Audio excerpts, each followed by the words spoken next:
हाय नमस्तुभ्यम दोस्तों। भोले बाबा का आशीर्वाद आप लोगों पर हमेशा बना रहे। मेरे YouTube चैनल महाकाल की दीवानी पर आपका स्वागत है। मेरी दी हुई जानकारी अगर आप लोगों को अच्छी लगे तो प्लीज मेरे चैनल को सब्सक्राइब कीजिए, जिससे नई नई जानकारियां आप लोगों को मिलती रहें। मातम अध्याय 9।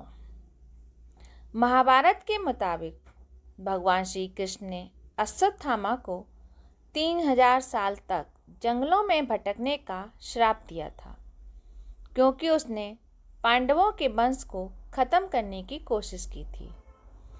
अश्वत्थामा ने अभिमन्यु के पुत्र परीक्षित की मां उत्तरा के गर्भ में ही धोखे से हत्या कर दी थी। अश्वत्थामा ने रात में सोते हुए द्रौपदी के 5 पुत्रों की हत्या कर दी। अश्वत्थामा ने ब्रह्मास्त्र का इस्तेमाल किया था, जिसमें लाखों लोग मारे गए थे। इसी कारण श्री कृष्ण ने अश्वत्थामा को ये श्राप दिए थे। अश्वत्थामा को 3000 साल तक जंगलों में भटकना पड़ेगा। उसके शरीर से खून और मवाद निकलता रहेगा। वह बिना किसी साथी के एकांत स्थान पर विचरत करेगा। उसे दया, प्रेम, सहानुभूति, शांति के लिए अकेले ही भटकना पड़ेगा। कहा जाता है कि अश्वत्थामा आज भी मध्य प्रदेश की किसी न किसी सीमा में जिंदा है।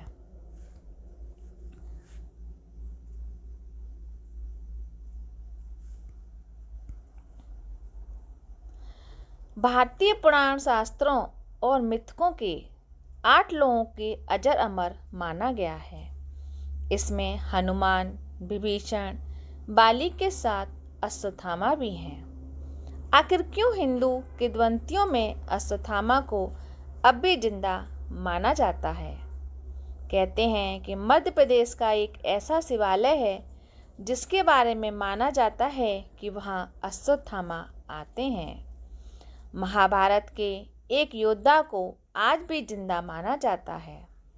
उन्हें लेकर बहुत ढेर सारे रहस्य हैं। उस योद्धा का नाम अश्वत्थामा था। वह महाभारत के युद्ध में मरे नहीं थे, बल्कि जिंदा ही जंगलों में लोप हो गए थे। चूंकि उन्हें भगवान शंकर से अमरता का वरदान मिला हुआ था, लिहाजा लोग मानते हैं कि वे योद्धा आज भी जीवित हैं। ये या तो हिमालय में कहीं हो सकते हैं या फिर किसी देश के घने जंगलों में रह रहे होंगे। अश्वत्थामा गुरु द्रोणाचार्य के पुत्र थे। हमारे पुराणों के अनुसार उन्हें आज भी जिंदा माना जाता है। अश्वत्थामा के साथ खासियत ये थी कि उन्हें अगर भगवान शंकर से अमृत का वरदान हासिल था, तो जन्म के साथ उन्हें एक ऐसी मणि मिली थी जो सभी तरह की विपत्तियों से उनकी रक्षा करती थी। इसे वह माथे के केंद्र में रखते थे। ये कहा जाता है कि ऐसा रत्न था जो न केवल शक्ति देता था, बल्कि भूख, प्यास और थकान से बचाने में भी मदद करता था।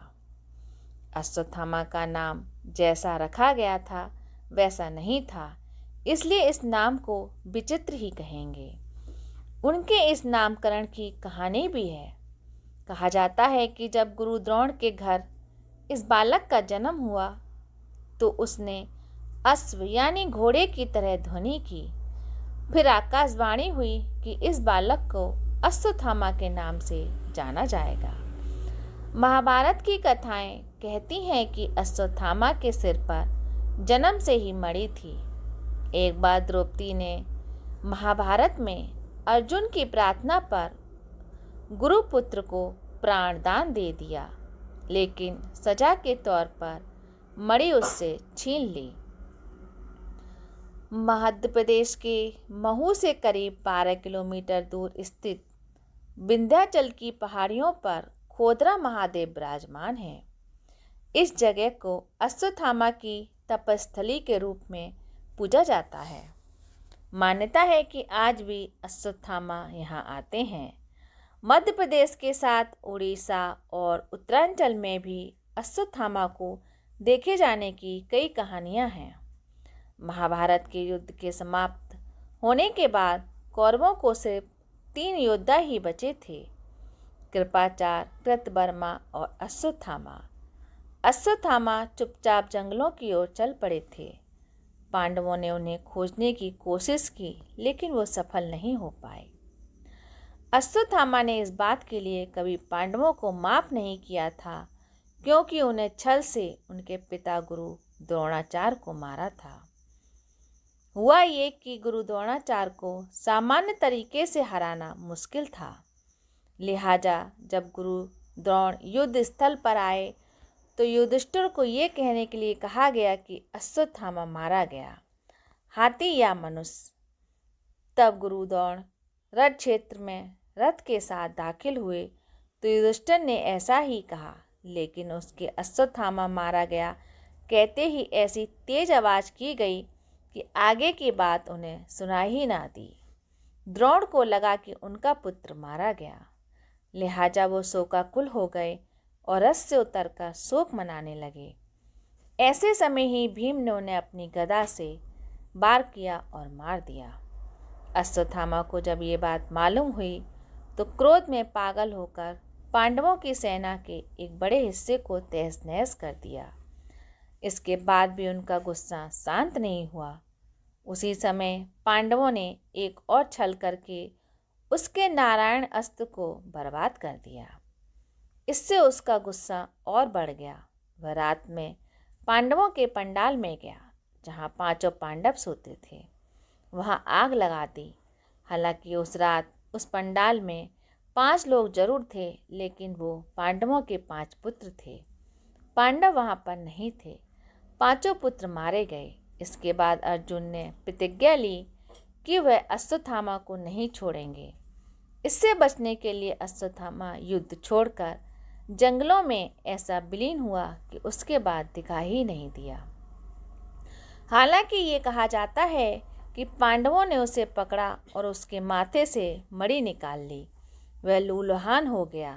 तब कृष्ण ने उसे श्राप दिया कि वह इसी हालात में जिंदगी गुजारेगा, मर भी नहीं सकेगा।